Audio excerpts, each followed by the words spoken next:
But you don't necessarily have to put that together yourself. You've got people like TXM here who can help you do that for you. But you do need to understand how that plan's going to operate, how that is going to mitigate your risk, because ultimately you need to avoid some costly legal challenges. You ensure your contractors are compliant. You certainly want to retain your critical resource,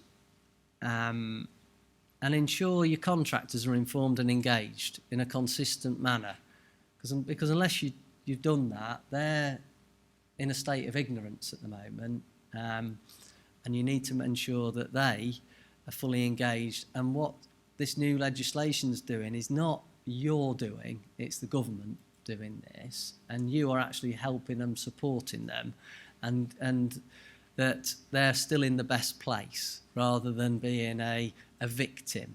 Because at the moment, people who are not informed or educated in the way, they do start to feel that they are victims. And victims then don't become productive workers, or they leave. That's what happens. I've found that on numerous occasions. Those people who are not engaged leave or are not very productive. So you need to start that engagement with them. You need to keep your low risk tax position. That's where I was sitting, coming from. And you certainly need to keep the benefits of having a contract workforce, the flexibility, the financial benefits that you get from that, because it's your strategic decision.